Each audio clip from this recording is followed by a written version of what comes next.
The gunshot echoed through the Gangnam mansion at exactly 2:47 in the morning, shattering the silence and any illusion of peace that remained in Han Seo-yeon's life.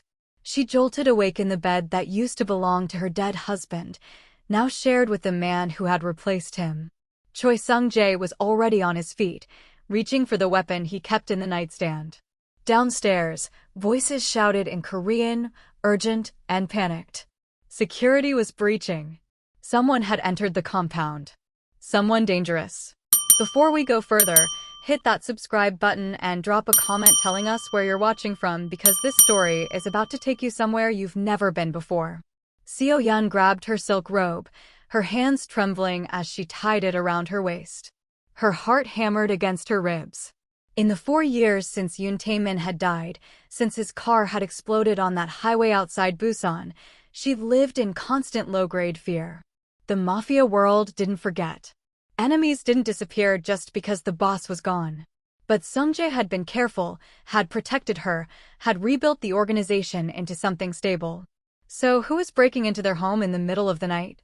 She followed Sung-jae out of the bedroom, her bare feet silent on the marble floors.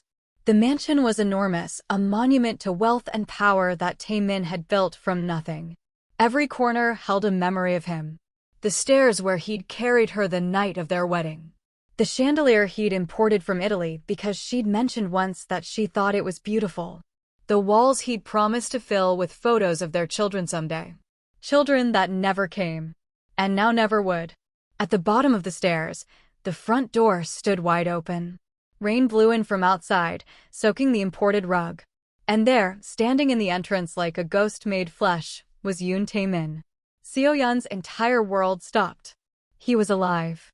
She couldn't breathe. Her vision blurred. Her knees buckled and she grabbed the banister to keep from collapsing completely. This wasn't possible. She'd seen the explosion footage. She'd identified his personal effects pulled from the wreckage. She'd mourned for 3 solid years, visiting his memorial every single day, talking to a stone marker like he could hear her from whatever afterlife existed. But he was standing in front of her now. Real. Solid. Alive. Tae-min looked different. He'd always been handsome in a dangerous way, with sharp features and eyes that could go from warm to lethal in a heartbeat. Now he looked harder. Thinner. A jagged scar ran from his left temple down to his jaw, the skin puckered and angry. His hair was longer, messier. His clothes were expensive but rumpled, like he'd been traveling for days. But it was his eyes that broke her heart. They were empty. Cold. Looking at her like she was a stranger he'd rather not know. Seo-yeon, he said quietly. His voice was different too, rougher, like he'd screamed himself raw and never fully recovered. She opened her mouth, but no sound came out. Behind her, Sung-jae moved to stand protectively in front of her. The gesture was instinctive, husbandly. And it made everything so much worse. Tae-min's eyes tracked the movement. Something dark and terrible flickered across his face. So it's true, he said softly. You married him. You were dead, Sung-jae said, his voice shaking slightly despite his attempt at authority. We all thought you were dead. Clearly, Tae-min replied. His gaze moved back to Seo-yeon, boring into her like he was searching for something specific. How long did you wait? A month? 2. The accusation in his tone cut through her shock like a blade. She found her voice finally, though it came out as barely a whisper. 3 years. I waited 3 years. Something flickered in his expression. Surprise, maybe. Or disbelief. But it vanished almost immediately, replaced by that terrible coldness again. 3 years, he repeated. And then you just moved on. Put another man in my bed. Changed the locks on my house. Your house, Sung-jae said, his voice hardening. You were gone. Someone had to lead. Someone had to take care of her. Don't, Tae-min said quietly, pretend you did this for noble reasons. The tension in the entrance hall was suffocating. Security guards stood frozen near the door, unsure whose orders to follow. The man they'd thought was dead? Or the man who'd been running things for the past 4 years? Movement on the stairs made everyone turn. Sambil descended slowly, her dark skin luminous in the chandelier light, her eyes wide with what looked like genuine shock and joy. She wore simple pajamas, her hair wrapped in a bright yellow headscarf. She'd been with the household for 8 years, ever since Tae-min had rescued her from a trafficking ring and brought her home like a wounded bird. "Boss," she breathed, using the title she'd only ever used for Tae-min. "You're alive. You're really alive." Tae-min's expression softened slightly when he saw her. "Sambil." She rushed down the remaining stairs and stopped a respectful distance from him, her hands clasped together like she wanted to reach out but didn't dare. "I knew it," she said, her voice thick with emotion. "I knew you couldn't be dead. I told Madam. I told her you'd come back." Seo-yeon's head snapped toward the maid. "You never said that." Sambil's eyes met hers briefly before returning to Tae-min. "I didn't want to give false hope. But I prayed every day." Tae-min nodded slowly, still watching Seo-yeon. At least someone remained loyal. The words hit like a physical blow. Seo-yeon felt tears burning behind her eyes, but refused to let them fall. "I mourned you," she said, her voice stronger now despite the trembling. "I wore black for a year. I visited your memorial every single day for 3 years. I talked to you like you could hear me. I begged you to come back. And when I didn't," Tae-min said coldly, "you replaced me." "That's not fair," Sung-jae interjected. "She was destroyed. I watched her fall apart. I helped her survive." "Helped her into your bed, you mean?" Sung-jae's face flushed with anger. "You have no right to judge. You were gone. We had a funeral. We had evidence. You were dead." "But I'm not," Tae-min said quietly. "I'm standing right here. And my wife is wearing another man's ring." Seo-yeon looked down at her left hand. The wedding band Sung-jae had given her 3 months ago gleamed in the light. She'd kept Tae-min's ring too, in a box beside her bed, unable to throw it away. 2 rings. 2 husbands.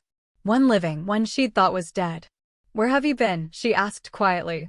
Tae-min's jaw tightened. "Recovering. Hiding. Making sure the people who tried to kill me thought they'd succeeded. For 4 years. The explosion should have killed me," he said. "It killed my driver. It destroyed half my body. I spent 18 months in a hospital in Thailand under a false name. Then another year learning to walk again, to fight again, to remember who I was." His eyes never left hers. "I came back as soon as I could. And I find my house occupied by my second-in-command and my wife in his bed. She's my wife now," Sung-jae said firmly. "We married legally. She chose me." "Did she?" Tae-min's gaze shifted to Sung-jae. "Or did you convince a grieving widow that she had no choice?" "I gave her 3 years," Sung-jae shot back. "I proposed twice and she refused both times. I waited. I was patient. I was respectful. And when she finally said yes, it was her decision." Tae-min smiled, but there was no warmth in it. "Respectful. Is that what we're calling it?" Seo-yeon stepped between them, her voice sharp. "Stop. Both of you. This isn't a competition. Isn't it?" Tae-min asked quietly. "Seems fairly competitive from where I'm standing." She wanted to scream. Wanted to hit him. Wanted to throw herself into his arms and sob until she had no tears left. But she did none of those things. Instead, she straightened her spine and looked at the man she'd loved more than life itself. "You want to know the truth? I didn't want to marry him. My family pushed me. My mother begged me. I was drowning in loneliness and grief, and everyone kept telling me you'd want me to move on. So I did. I said yes because I was tired of being alone. Because 3 years felt like forever, and I couldn't see a future where the pain stopped." Tae-min's expression didn't change. "So you gave up. You were dead." The words burst out of her, raw and furious. "You were dead and I was alive, and I had to figure out how to keep living." Silence fell heavy between them. Sambil watched from her position near the stairs, her expression unreadable. Security guards shifted uncomfortably. And Sung-jae stood rigid beside Seo-yeon, his hand hovering near her elbow like he wanted to touch her but wasn't sure if he still had the right. Finally, Tae-min spoke. "I want to talk to my wife. Alone." "She's not your wife anymore," Sung-jae said. "The law might disagree," Tae-min replied coldly. "We never divorced. Our marriage is still legally valid." "Which makes her marriage to you void." Seo-yeon's stomach dropped. She hadn't thought of that. Of course she hadn't. You didn't think about legal technicalities when you were marrying someone after your first husband died. Sungjae's face went pale. That's not how it works. Actually, Sambil said quietly from the stairs, it is. If boss was declared dead but is actually alive, Madam's second marriage has no legal standing. Everyone turned to look at her. She met their gazes calmly, her hands folded in front of her. I looked into it once, she explained. After the wedding. I was curious about the legalities. In Korean law, if someone declared dead returns, their original marriage is automatically reinstated. Seo-yeon felt the ground shifting beneath her feet. That can't be right. It is, Sambil said gently. I'm sorry, madam. But legally, you're still boss's wife. Taemin's smile was sharp and victorious. Interesting. Sungjae looked like he'd been struck. This is insane. You can't just come back after 4 years and expect everything to be the same. I don't expect anything, Taemin said quietly. Except honest answers. Which is why I want to talk to Seo-yeon. Alone. Now. Seo-yeon wanted to refuse. Wanted to run upstairs and lock herself in the bathroom and pretend none of this was happening. But she'd never been a coward, even when she wanted to be. Fine, she said quietly. We'll talk. Seo-yeon, Sungjae started. It's all right, she said, though it absolutely wasn't. Give us the room. Sungjae looked at her for a long moment, something painful flickering across his face. Then he nodded once and gestured for security to follow him out. They filed through the door into the rain, leaving Seo-yeon alone with the ghost of her past. Sambil hesitated on the stairs. Should I stay, Taemin said. I trust you. The words were simple, but they carried weight. Sambil nodded and settled onto the bottom step, watching silently. Seo-yeon felt a flicker of unease at her presence, but didn't protest. If Taemin wanted a witness, fine. Let Sambil hear whatever accusations he was about to throw at her. Taemin walked further into the entrance hall, his limp barely noticeable, but there.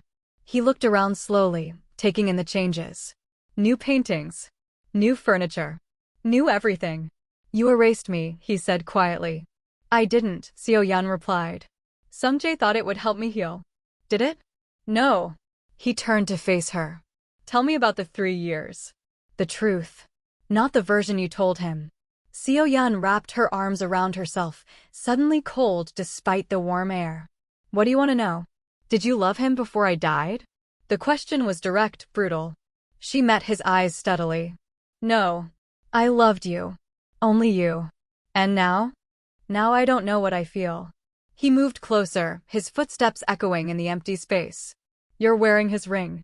Because I married him. Why? I told you. Family pressure. Loneliness. The real reason, Seo-yeon. She exhaled slowly, feeling something crack inside her chest. Because I couldn't live in a ghost's shadow anymore. Because everywhere I looked I saw you. Because I was so tired of crying myself to sleep every night.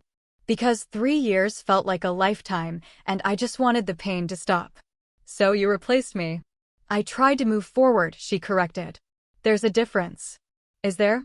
He was close now, close enough that she could smell the rain on his clothes, see the new lines around his eyes. Because from where I'm standing, it looks like you gave up on me pretty easily. That ignited something in her. Something angry and defensive. Easily? You think it was easy? I visited your memorial every day for 3 years, Taemin. Every single day. I talked to a piece of stone with your name on it. I told you about my day. I asked you for advice. I begged you to give me a sign that you were still somehow with me. And I got nothing. Nothing but silence and sympathy from people who kept telling me to move on. So yes, eventually I tried. I tried to build a life that didn't hurt every single second. Is that a crime? His expression didn't soften. When did he first approach you? About a year after you died. He brought flowers. Said he'd always cared about me.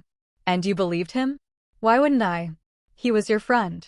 Your brother in everything but blood. I trusted him because you trusted him. Taemin's laugh was cold and bitter. My friend. Right. The man who moved into my house, into my bed, into my life the second I was gone. It wasn't like that, Seo-yeon protested.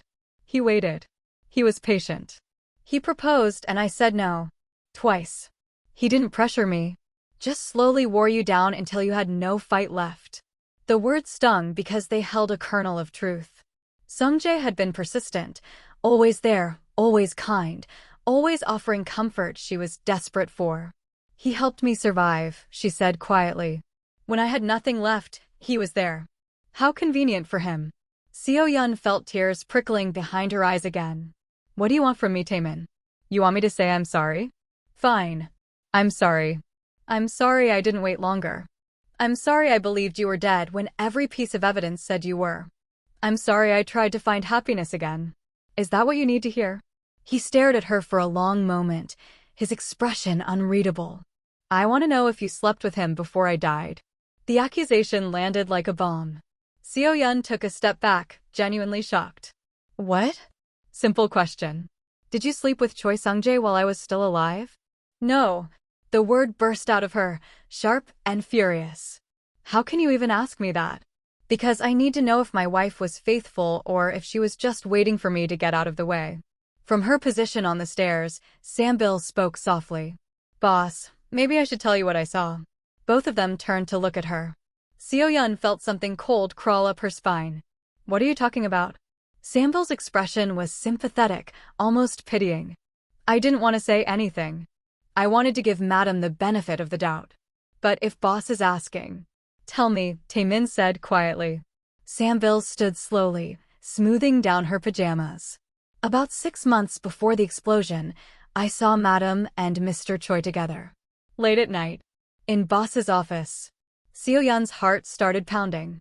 We were working on paperwork. Tae-min was out of town and Sung-jae was helping me with the accounting. They were very close, Sambil continued, her voice gentle but firm. Sitting on the same side of the desk. His hand was on her shoulder. He was showing me something on the computer, Seo-yeon said, her voice rising. It was completely innocent. I'm sure it was, Sambil said. I just thought boss should know. Tae-min's eyes had gone very cold. What else? There were phone calls, Sambil said quietly. Late at night, when boss was traveling. Madam would go out to the garden to take them. Private conversations. He was checking in about business matters. Seo-yeon protested. You know how often Tae-min traveled. Someone had to keep things running. Of course, Sambil agreed. I'm not suggesting anything improper. I'm just telling boss what I observed. But the damage was done. Seo-yeon could see it in Tae-min's face, the way his jaw tightened, the way his eyes went distant and analytical. He was building a case in his mind, constructing a narrative where she was guilty. This is insane, Seo-yeon said. Sambil, why are you doing this?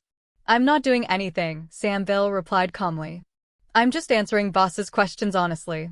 Isn't that what you'd want? Tae-min turned away from both of them, walking to the window. Rain streaked down the glass, distorting the city lights beyond. What else? He asked quietly. The wedding happened very quickly, Sambil said. Only 3 months ago. Almost like they'd been planning it for a while. We hadn't, Seo-yeon said desperately. Sung-jae proposed, and I finally said yes after 3 years. 3 years, Tae-min. How is that rushing? He didn't turn around. Were there others before him? The question felt like a slap. No. There was no one. I was faithful to your memory for 3 years. But not to me. You were dead. She was shouting now, unable to contain it anymore. You were dead and I was alive, and I had to figure out how to keep breathing every day. I'm sorry that wasn't good enough for you. I'm sorry I'm human and flawed and couldn't spend the rest of my life mourning a ghost. He turned slowly. A ghost. Is that what I am to you now? You were, she corrected, her voice breaking. For 4 years, you were nothing but a ghost. A memory. A name on a stone. And I loved that ghost so much it nearly destroyed me. But yes, eventually I had to accept that you were gone. That I would never see you again. Never hear your voice. Never feel your hand in mine. So I tried to move forward. I tried to build something new. And now you're standing here telling me I should have waited forever. I would have, he said quietly. The words hung in the air between them. Heavy. Painful. Probably true. Tae-min had always been loyal to the point of self-destruction. If their situations had been reversed, he probably would have mourned her until the day he died. But Seo-yeon wasn't built that way. She was a survivor. And survival sometimes meant making impossible choices. I can't change what I did, she said finally. I can't take back marrying Sung-jae. I can't pretend the last 4 years didn't happen. All I can do is tell you the truth. I loved you with everything I had. Your death broke me in ways I'm still not recovered from. And when I finally tried to put myself back together, you came back. So tell me, Tae-min, what do you want me to do now? He stared at her for a long time. Then he said, I want to see the evidence. What evidence? Financial records. Phone logs. Everything from the 6 months before I died until now. If you're telling the truth, if nothing was going on with Sung-jae until after I was gone, the records will show it. Seo-yeon felt a chill run through her. You want to investigate me like I'm some kind of suspect? I want proof, he said simply. Because right now, all I have is your word and Sambil's observations. And forgive me if I need something more concrete. She wanted to refuse. Wanted to tell him to go to hell. But she also knew that in his position, she might ask for the same thing. Fine, she said quietly. Look at whatever you want. You won't find anything because there's nothing to find. We'll see. Sambil cleared her throat softly. Boss, if you'd like, I can help gather the records. I know where everything is kept. Thank you, Sambil, Tae-min said, and the warmth in his voice when he spoke to the maid was noticeably absent when he spoke to his wife. If you're still watching, drop a like right now because this story is about to get darker than you can imagine. Over the next 3 days, Tae-min set up a command center in what used to be his office. Sung-jae had been using it, but now he'd been exiled from the house entirely, sent to manage operations from one of the satellite offices. Security was torn between 2 masters, unsure whose orders to follow. Half stayed loyal to Sung-jae. Half returned their allegiance to the man they'd thought was dead. The organization was fracturing. And in the middle of it all, Seo-yeon felt like she was being split in 2. She'd tried to talk to Sung-jae on the phone, but their conversations were stilted and painful. I'm sorry, she'd said. I didn't know the marriage wasn't legal. It's not your fault, he'd replied, though his voice was heavy with hurt. But Seo-yeon, you have to fight this. You can't let him just take you back like nothing happened. I don't know what I want, she'd admitted quietly. The silence on the other end had been damning. Now she sat in the kitchen while Sambil prepared tea, watching through the window as rain continued to fall on Seoul. The city looked gray and cold, matching her mood perfectly. Madam, you should eat something, Sambil said gently, setting a cup in front of her. Seo-yeon wrapped her hands around the warmth, but didn't drink. Did I do something wrong? She asked quietly. Sambil tilted her head. What do you mean? With Sung-jae. Before Tae-min died. Did I give him the wrong impression somehow? You were kind to him, Sambil said carefully. Maybe he mistook kindness for something more.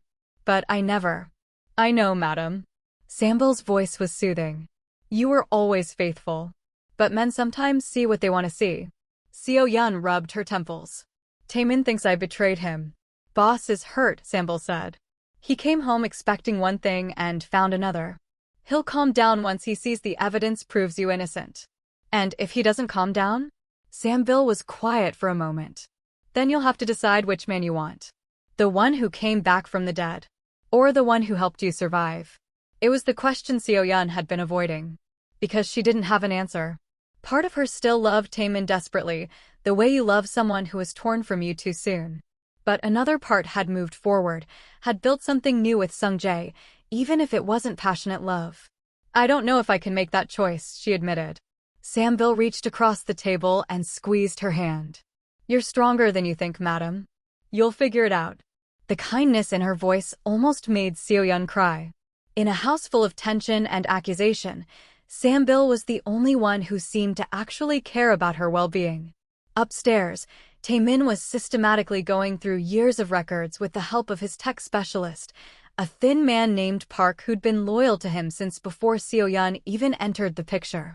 She could hear them sometimes, voices murmuring as they analyzed data, looking for patterns, searching for proof of betrayal.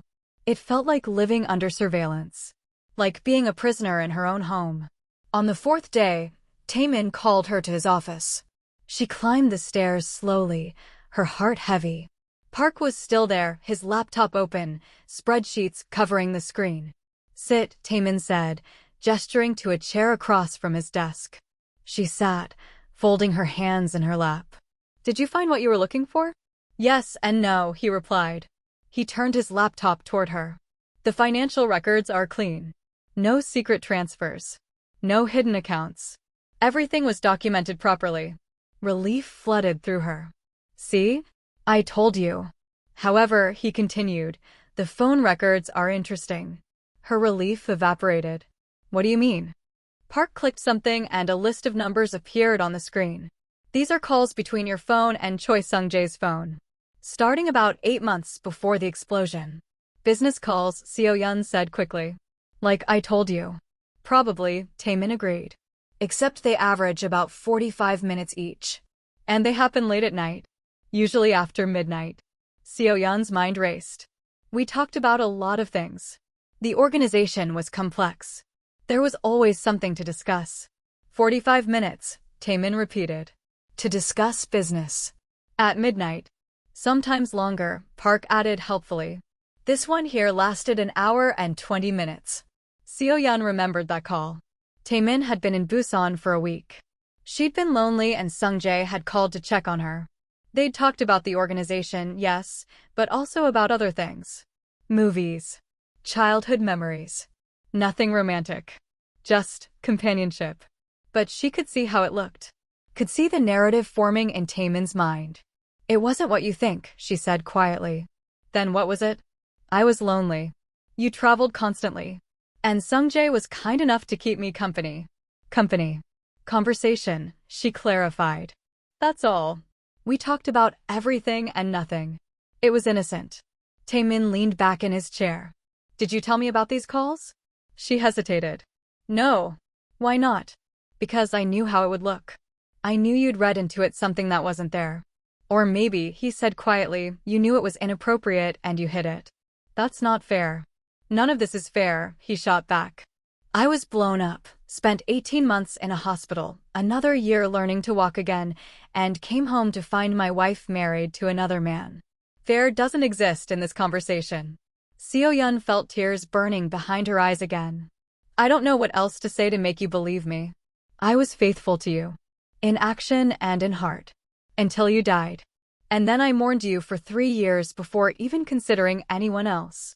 Except the phone records suggest Sung-jae was circling long before I died. Circling and acting are different things, she said desperately. Maybe he had feelings. I don't know. But I didn't. I loved you. Only you. Tae-min studied her face like he was trying to read a foreign language. I want to believe you, he said finally. But I need time. And space. And more answers. What kind of answers? I want to talk to Sung-jae. Directly. See what his version of events is. Seo-yeon's stomach dropped. That's a bad idea. Why? If you're both telling the same truth, there should be no problem. Because you two will kill each other. Tae-min smiled, but it wasn't comforting. Maybe. But I need to hear it from him. Why he pursued my wife. When it started. What he was thinking. She couldn't argue with that logic, even though everything in her screamed that bringing Tae-min and Sung-jae face-to-face would end in violence. Fine, she said quietly. But I want to be there. No. He was my husband too, she said firmly. Legally or not, I married him. I owe him that much. Tae-min considered. Fine. Tomorrow night. Here. Just the 4 of us. 4. You, me, Sung-jae, and Park as witness. Why not Sambil? Seo-yeon asked before she could stop herself. Something flickered across Tae-min's face. Sambil doesn't need to be involved in this. It was a small thing, a tiny inconsistency. But Seo-yeon filed it away. Tae-min trusted Sambil enough to have her hear private conversations, but not this one. Why?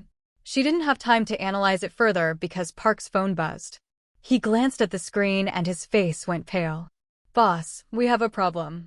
What kind of problem? The Kim family is moving on the Western Territory. They think you're weak. They think now is the time to strike. Tae-min stood immediately, all business. Get everyone together. I want a response ready within the hour. Park nodded and rushed out. Tae-min followed, leaving Seo-yeon alone in the office. She sat there for a long time, staring at the phone records on the screen, at the evidence of her loneliness laid out in numbers and timestamps. Had she been emotionally unfaithful? She didn't think so. But intent and perception weren't always the same thing. That night, she couldn't sleep. She wandered the mansion like a ghost herself, passing rooms full of memories. The library where Tae-min had proposed. The garden where they'd planned to teach their children to play. The bedroom where she'd cried herself to sleep for 3 solid years after he died. She found herself in the kitchen around 3 a.m., making tea she didn't want. Sambil appeared in the doorway, wrapped in a robe, her hair loose around her shoulders. "Can't sleep either?" Sambil asked gently. "Too much on my mind." Sambil moved into the kitchen and started preparing her own tea. They worked in companionable silence for a moment. Then Sambil said quietly, "Madam, can I ask you something personal?" "I suppose." "Do you still love boss?" The question was direct, invasive. But Seo-yeon found herself answering anyway. "I don't know. I love the man he was. But the man who came back, he's different. Harder. Angrier." "Grief and pain change people," Sambil said. "He's been through hell. So have I." "I know." Sambil's voice was sympathetic. "You've both suffered. Maybe that's why this is so hard. You're both wounded and lashing out." Seo-yeon wrapped her hands around her mug. "Do you think he'll ever forgive me?" Sambil was quiet for a long moment. "I think he wants to. But his pride is wounded. And for a man like boss, pride is everything." "What should I do?" "Fight for him," Sambil said simply. "Show him you still care.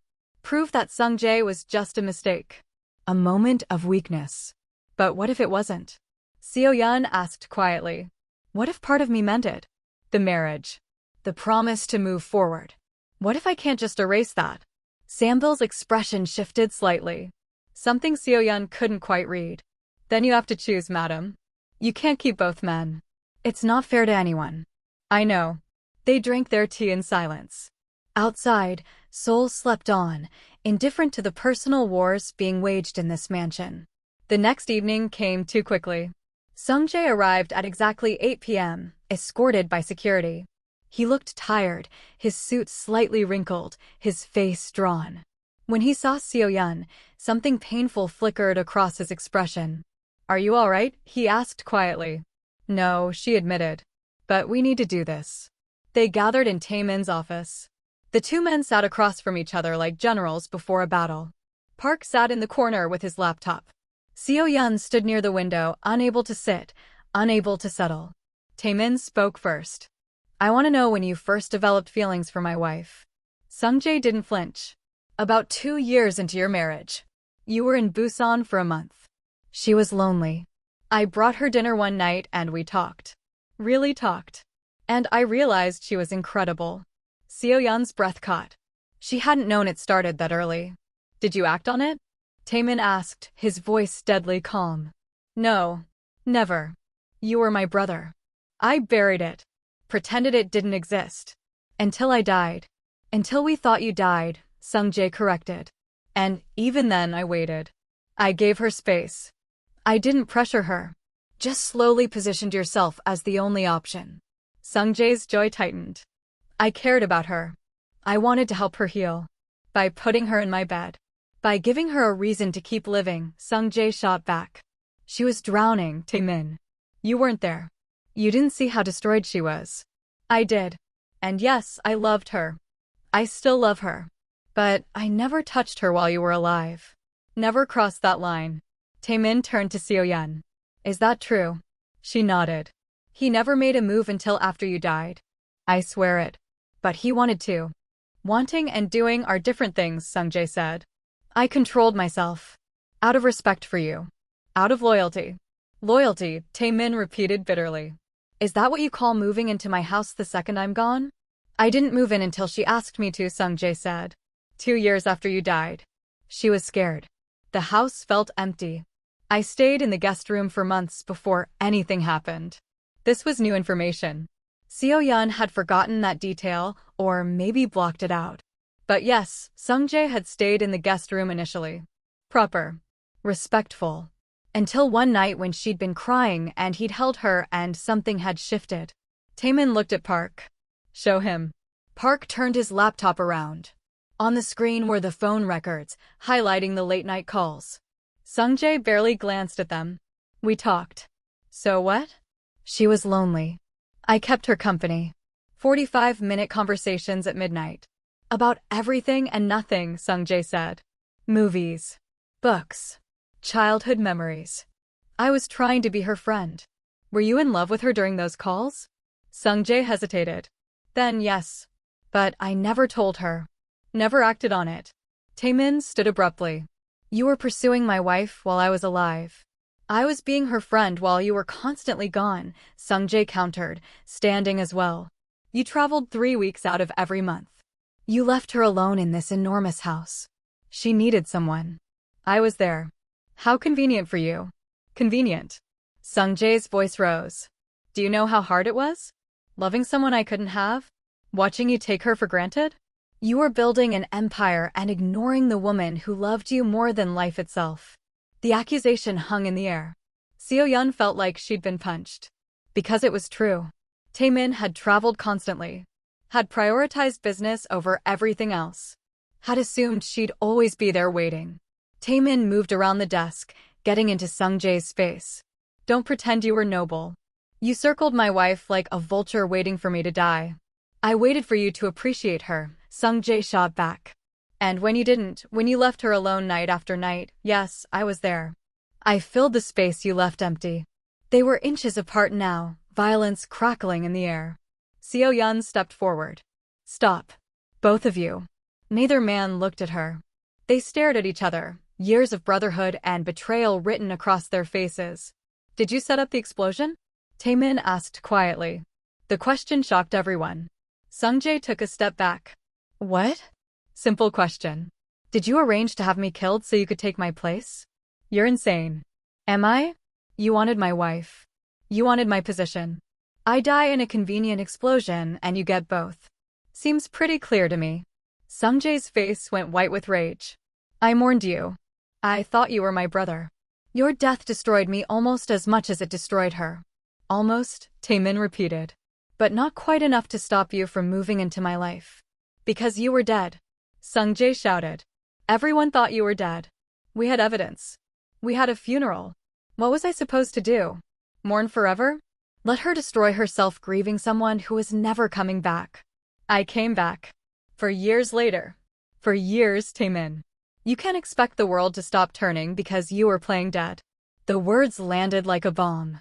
Tae-min went very still, his expression dangerous. Playing dead? Sung-jae realized his mistake immediately. I didn't mean. You think I was hiding somewhere enjoying myself while you stole my life? No, I was in a hospital bed with half my body destroyed. I was learning to walk again. To fight again. To remember my own name some days. And you were here, in my house, sleeping with my wife. She wasn't your wife anymore, Sung-jae said, his voice breaking. You were dead. She was free. We were both free. Seo-yeon wanted to stop this. Wanted to make them both see reason. But she was frozen, watching the two men she'd loved tear each other apart. Tae-min pulled a gun. Everything stopped. Park stood up quickly. Seo-yeon screamed. Sung-jae didn't move, just stared at the weapon pointed at his chest. Give me one reason, Tae-min said quietly, why I shouldn't kill you right now. Because you're better than that, Sung-jae said, his voice steady despite the fear in his eyes. Because murder won't change what happened. And, because somewhere under all this rage, you know I'm telling the truth. I never betrayed you while you were alive. I waited. I was respectful. I gave her 3 years. And when she finally said yes, it was her choice. Not coercion. Not manipulation. Her choice. Tae-min's hand shook slightly. She was grieving. So was I. They stared at each other for a long moment. Then Tae-min lowered the gun. Get out of my house. Sung-jae looked at Seo-yeon. Come with me. She couldn't move. Couldn't breathe. Torn between two impossible choices. Seo-yeon, Sung-jae said quietly. Please. Come with me. We can figure this out together. Tae-min's voice was cold. She's staying here. She's my wife. She's a person, Sung-jae said. Not property. Let her decide. All eyes turned to Seo-yeon. The moment she'd been dreading had arrived. She had to choose. Right now. In front of both of them. I need time, she whispered. Time for what? Tae-min demanded. To think. To process. To figure out what I want. You're my wife. Legally, she said. But emotionally? I don't know anymore. You're right, Tae-min. I did move on. I did marry someone else. I can't just flip a switch and pretend that didn't happen. Pain flashed across his face. So you're choosing him. I'm choosing myself, she corrected. For the first time in years, I'm choosing what I need. And what I need is space from both of you. She walked out of the office, leaving both men standing in stunned silence. She didn't know where she was going. Maybe a hotel. Maybe her mother's house. Anywhere that wasn't here, wasn't this suffocating weight of expectation and accusation.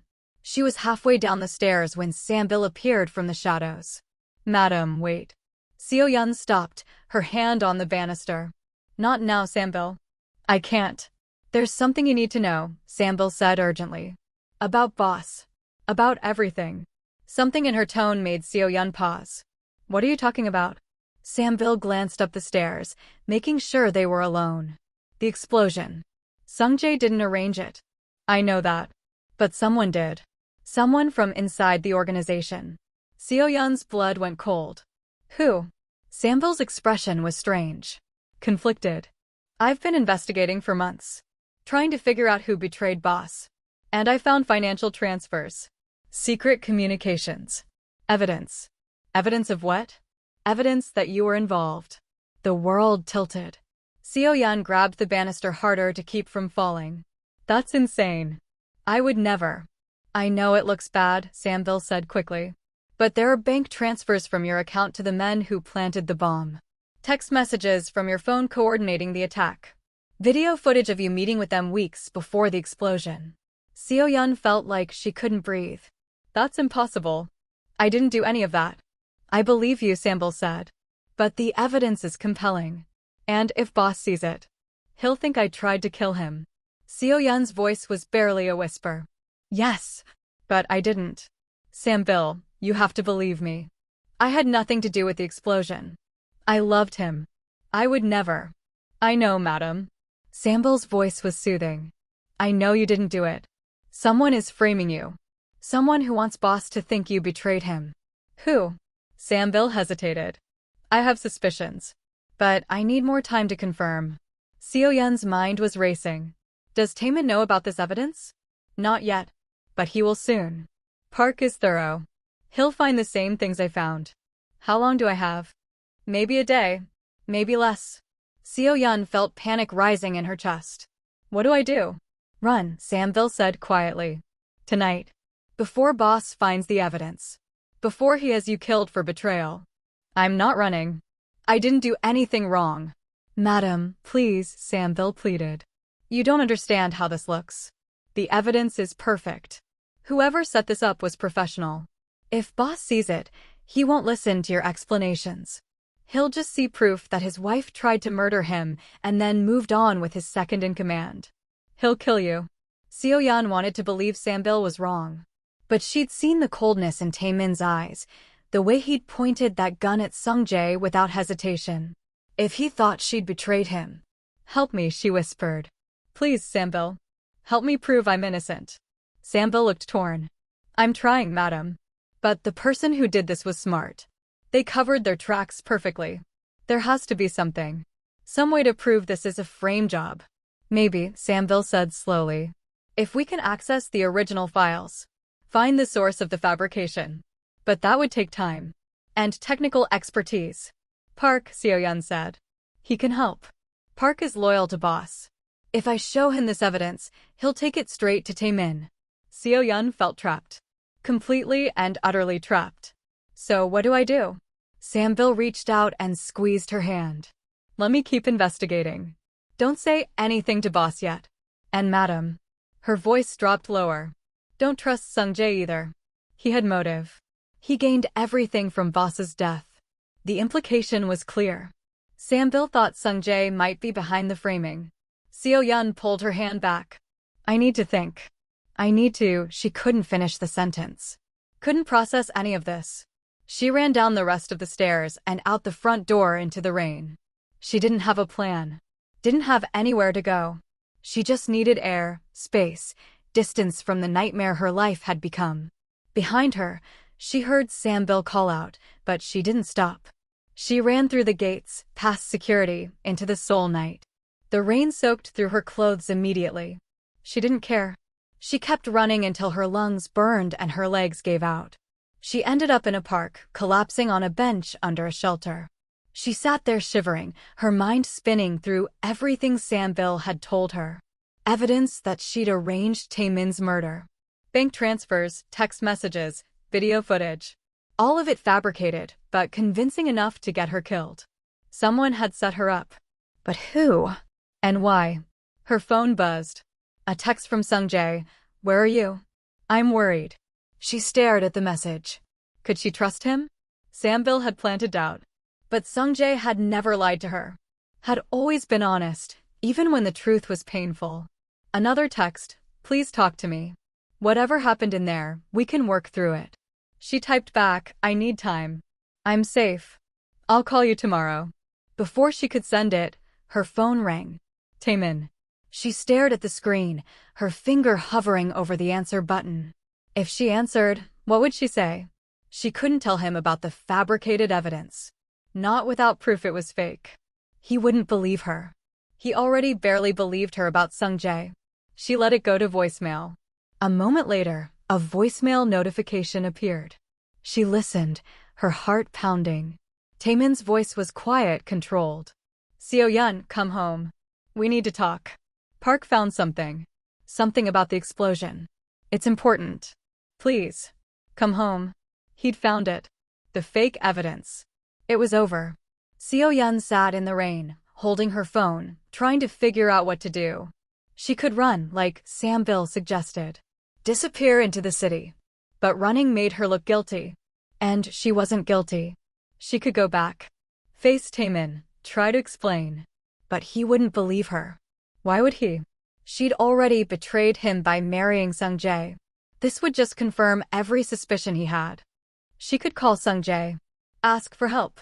But if he was involved in the framing, that would be suicide. She was alone. Completely alone. With evidence mounting against her and no way to prove her innocence. Her phone rang again. This time it was Sam-bil. She answered. "Yes. Madam, don't come back to the house. Boss found the evidence. He's not thinking clearly. He thinks you arranged the explosion. He's talking about justice. About making you pay." "I didn't do it," Seo-yeon said desperately. "I know. But he won't believe you. You need to hide. Give me time to find proof of the frame job." "How long?" "A few days. Maybe a week." "A week." Seo-yeon's voice broke. "I can't live on the run for a week." "You can't go back to that house," Sam-bil said firmly. "He'll kill you, madam. Boss is not the man you knew. For years of pain and rage have changed him. If you walk through that door, you won't walk out alive." Seo-yeon closed her eyes. This couldn't be happening. This couldn't be real. "There's a safe house," Sam-bil continued. "In Itaewon. I'll text you the address. Go there. Lock the doors.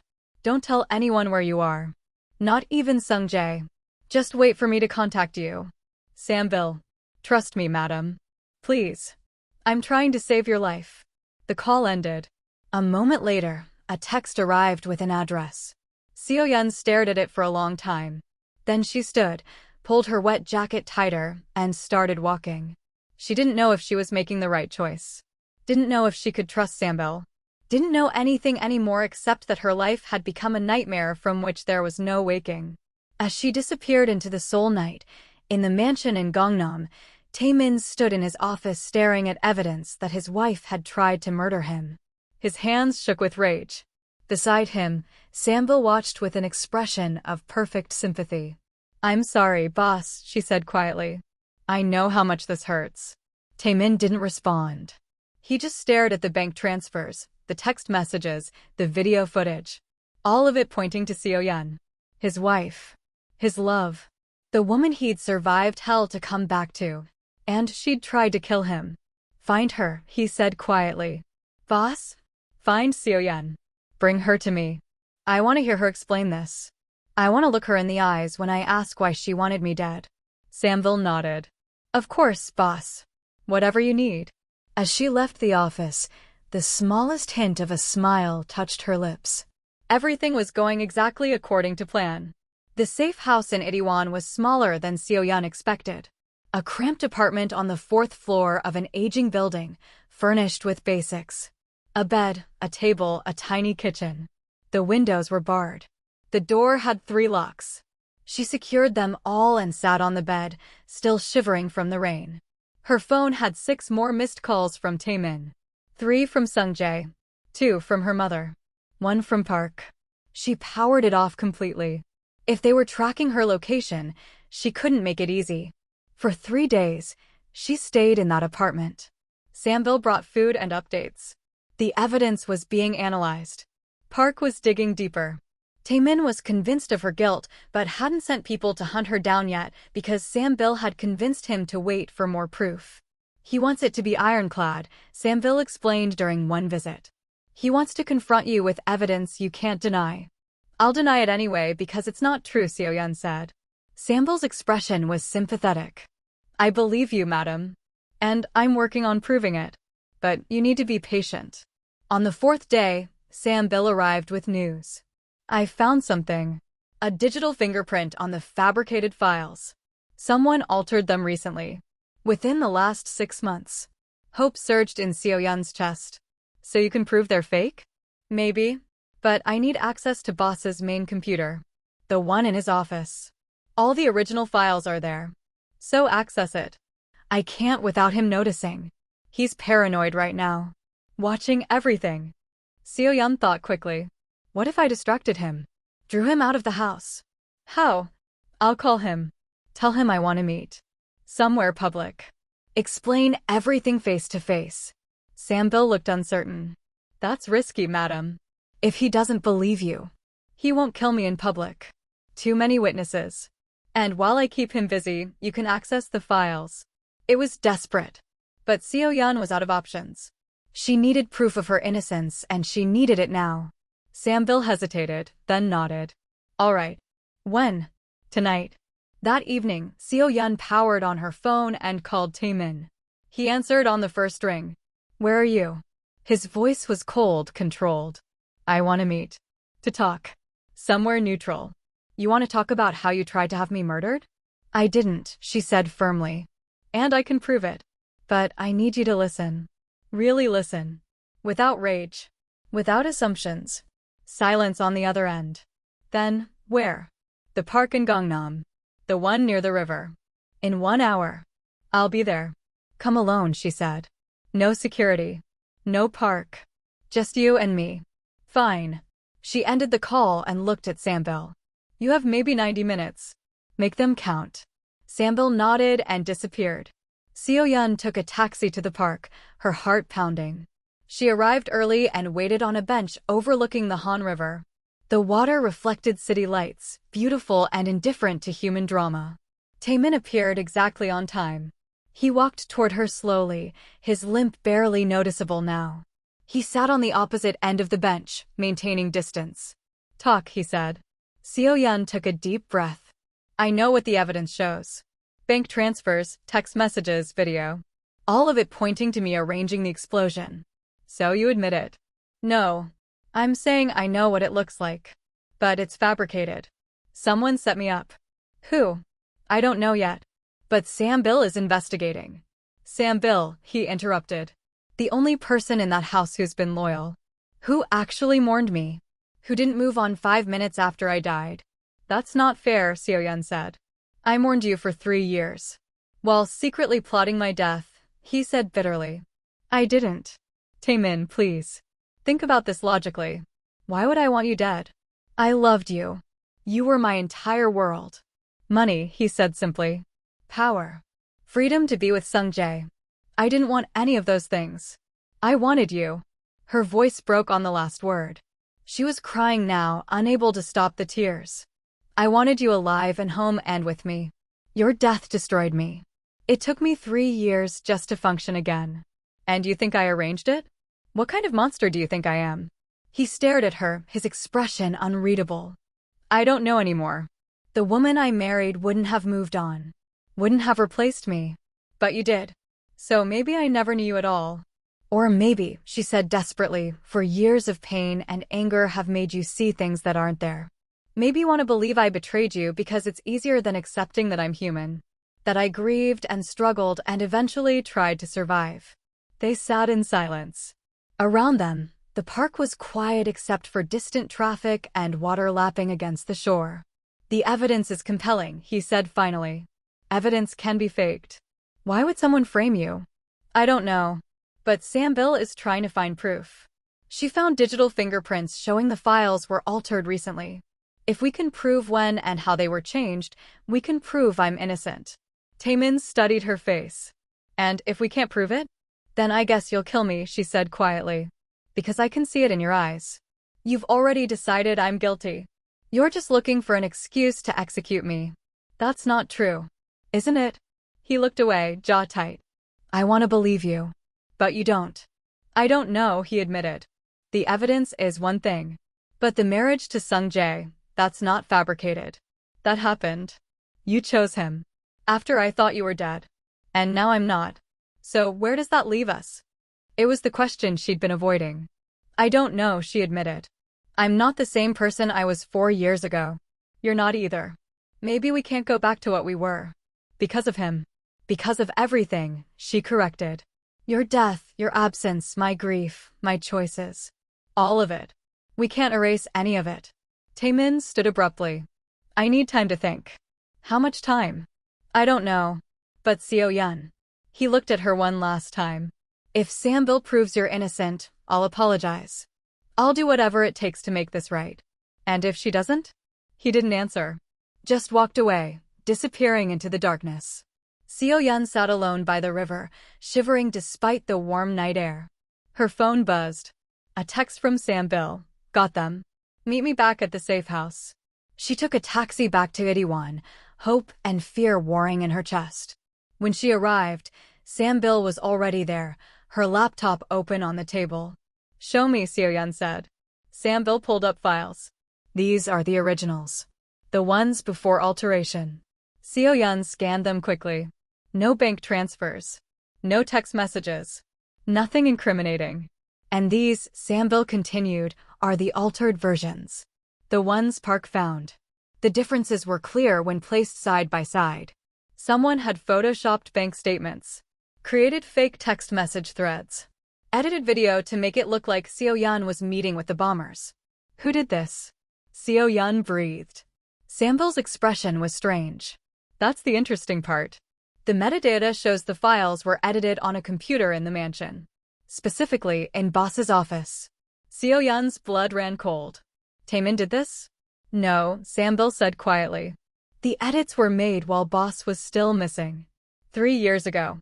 Right around the time you started considering Sung-jae's proposals. Seo-yeon's mind raced.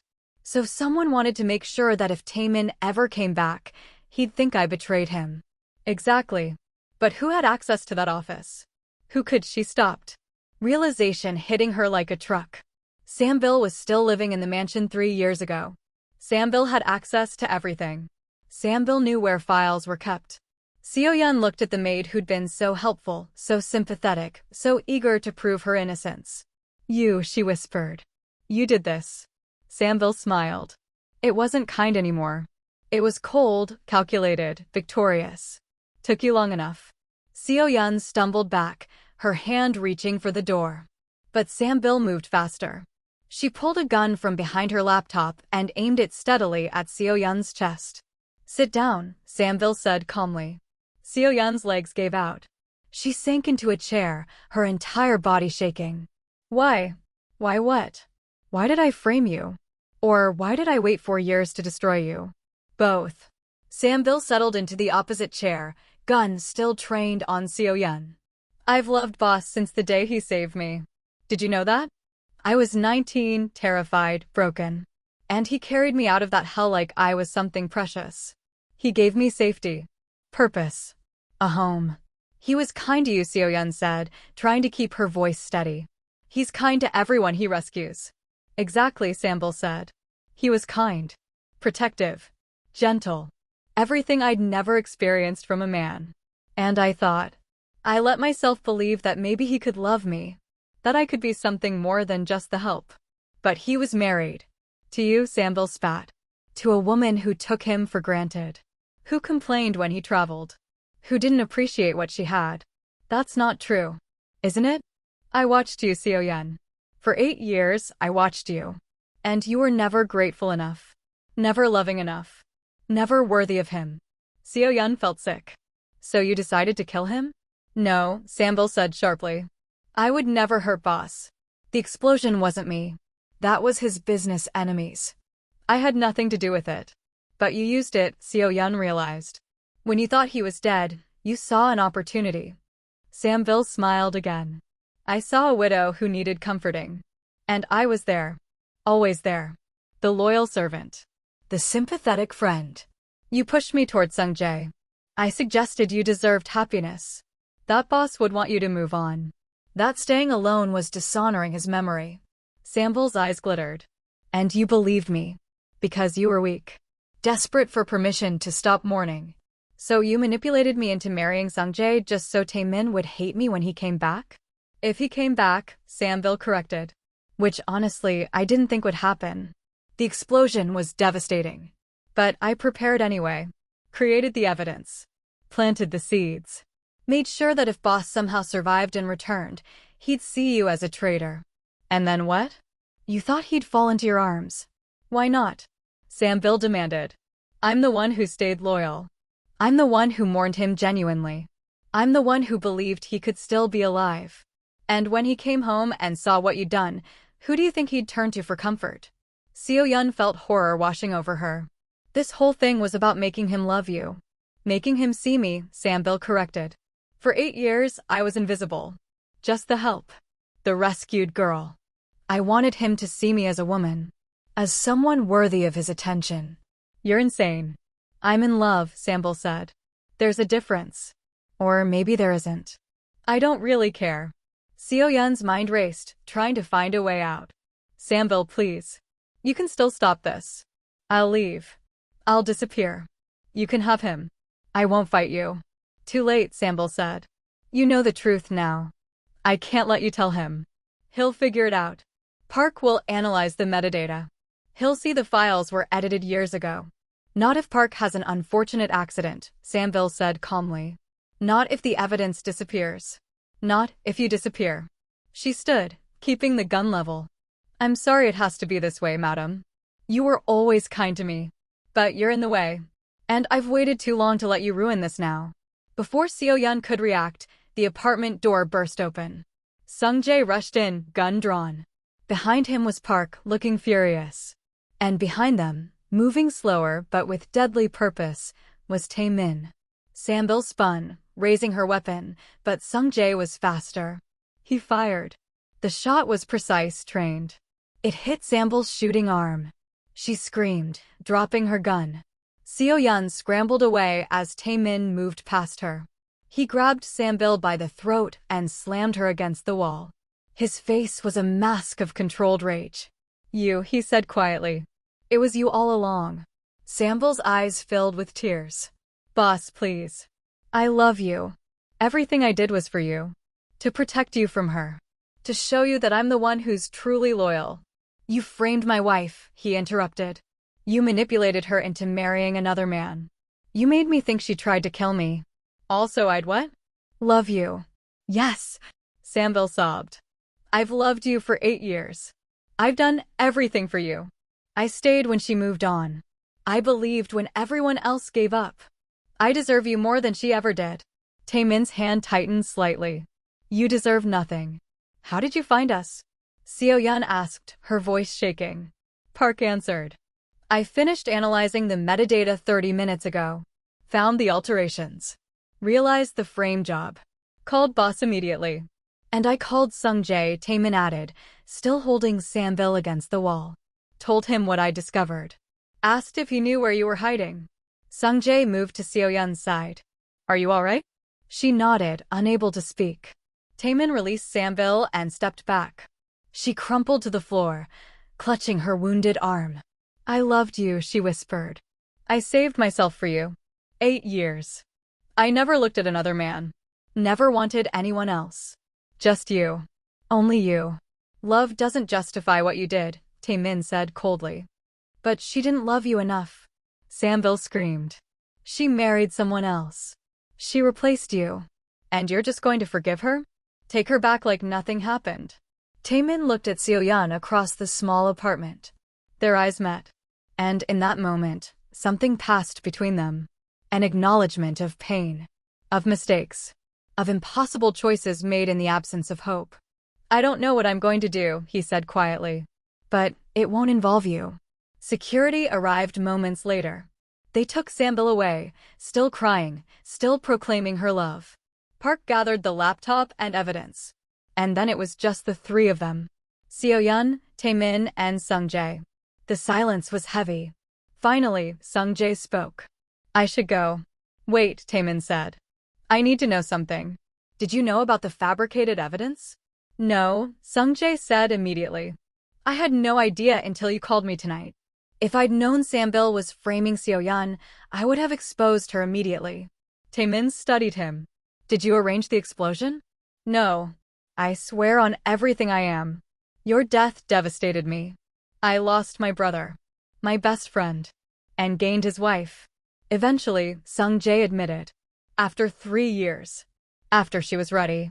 I won't apologize for loving her, Tae-min. But I will say this, I never betrayed you while you were alive.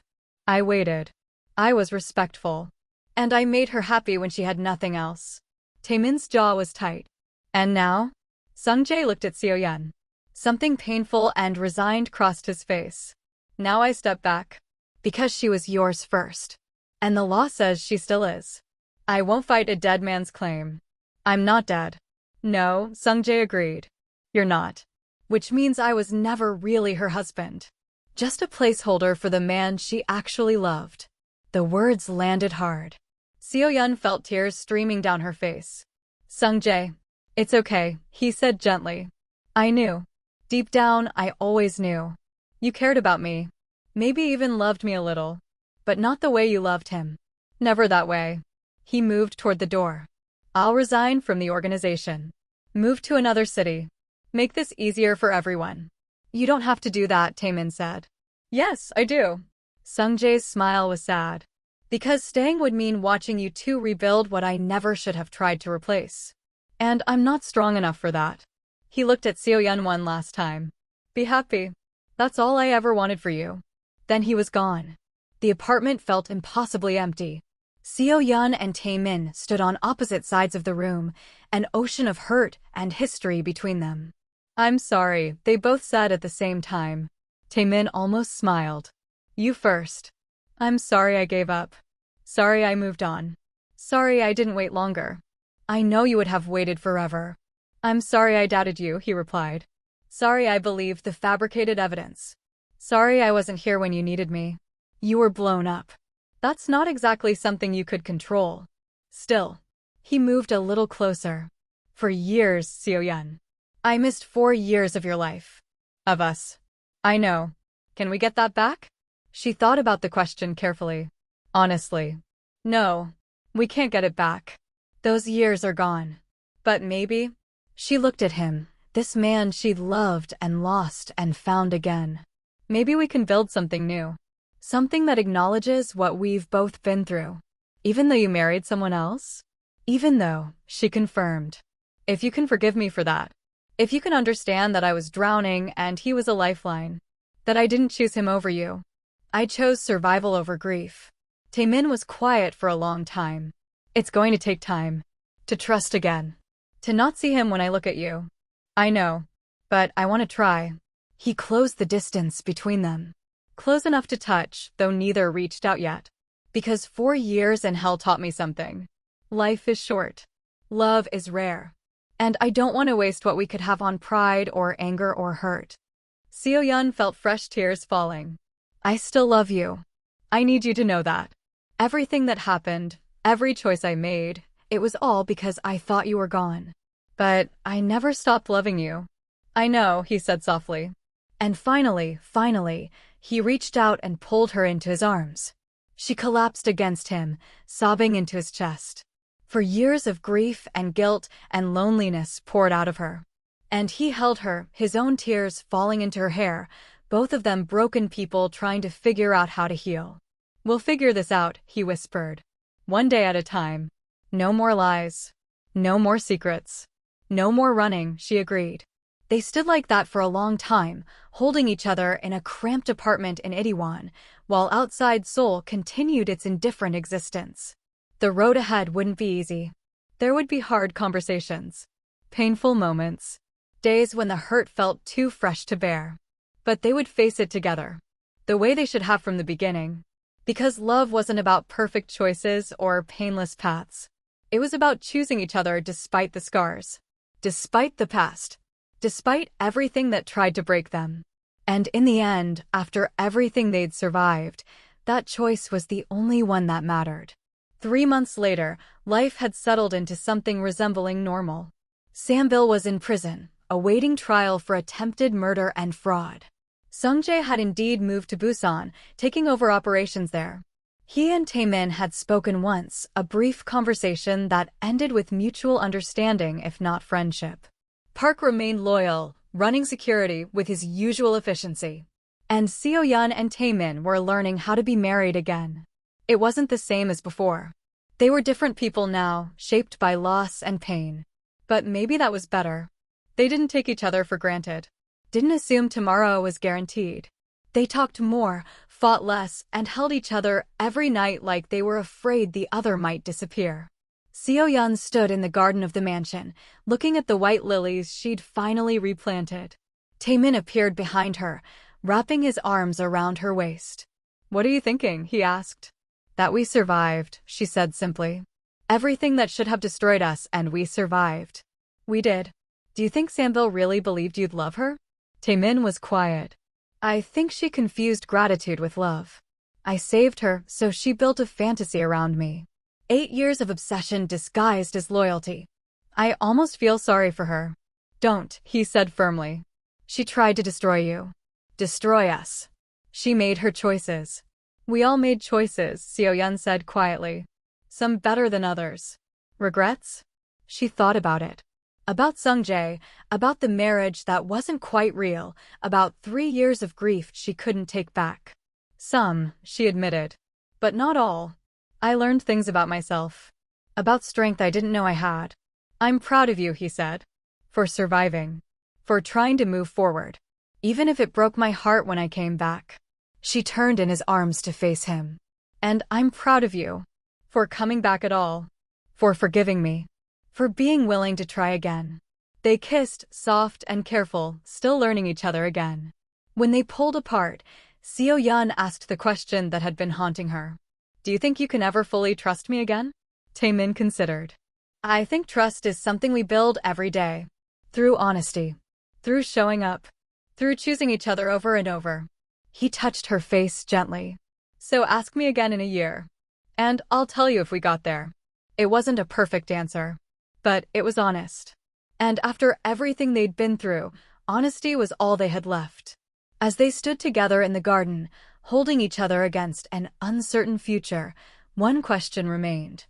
When the person you love comes back from the dead, when they've been gone so long you had to rebuild your entire life without them, when you've made choices that can never be unmade and loved people you were never supposed to love, can you ever truly go back to what you were? Or do you have to become something new entirely, something forged in the fire of loss and survival, something stronger because it broke first? What would you do if the person you mourned for years suddenly returned, only to find you'd moved on with someone else?